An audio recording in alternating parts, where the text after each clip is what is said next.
Hello বন্ধুরা, এই bq চ্যানেলে আপনাদের অনেক অনেক অভিনন্দন জানাই। আমি কয়েকদিন পর পর ইউটিউবের লং ভিডিও দেওয়ার চেষ্টা করি, কিন্তু হয়ে ওঠে না। অ্যাকচুয়ালি কেউ ফোনটা ধরার থাকে না, তার কারণে দিতে পারি না। কিন্তু আজকে আবার একটা ভাবলাম যে এই বড় ভিডিও দিই, কিন্তু আপনার কারোর হয়তো পছন্দ হচ্ছে না আমার ভিডিও, কারণ আর বড় ভিডিও করার ধৈর্যও নেই। হয়তো অনেকে ভাবে যে চেয়ারে বসে আছে, আনন্দেই আছে, আমায় কেউ দেখে বুঝতে পারে না যে আমি অসুস্থ, আমি হাঁটতে পারি না। তো অনেকেই ভাবে যে যতটা মনে করা হয় যে শরীর খুব খারাপ, ততটা নয়। কিন্তু এটাই বাস্তব যে যার সঙ্গে যেটা হয় তাকেই ফেস করতে হয়। কিন্তু মানুষের মুখের বলারটা বলে, কিন্তু কিছু করার নেই। তো আমি যে কতটা অসুস্থ আমার বাড়ির লোক ছাড়া আর কেউ জানে না।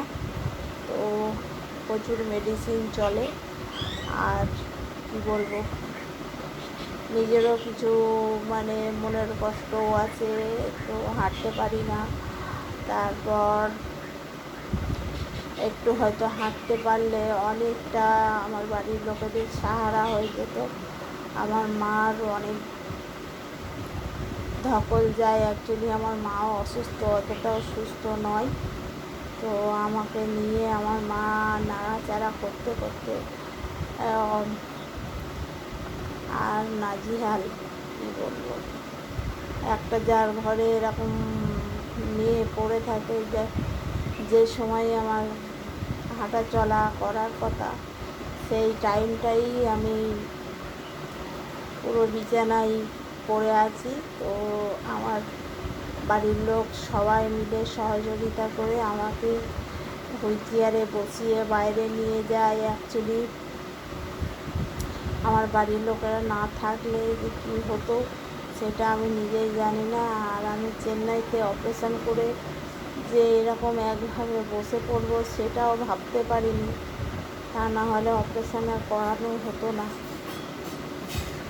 ডাক্তার বলেও দেয়নি যে কিছু একটা হবে, ও হাঁটতে পারবে না, এরকমও কিছু বলে দেয়নি।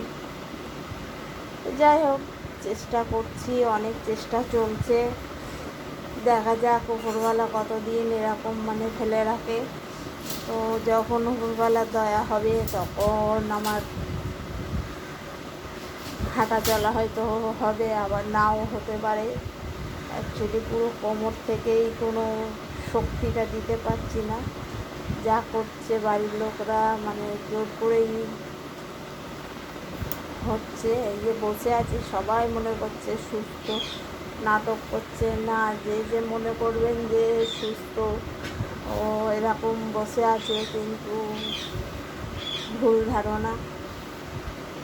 কাছাকাছি সামনাসামনি না দেখে কেউ বুঝতে পারবেন না যে আমি কতটা কষ্টে আছি, বা কতটা খারাপ, বা কতটা ভালো আছি। আর বড় করলাম না, অনেকই বড় হয়ে গেছে। এই ভিডিওটা এখানেই সমাপ্ত করলাম।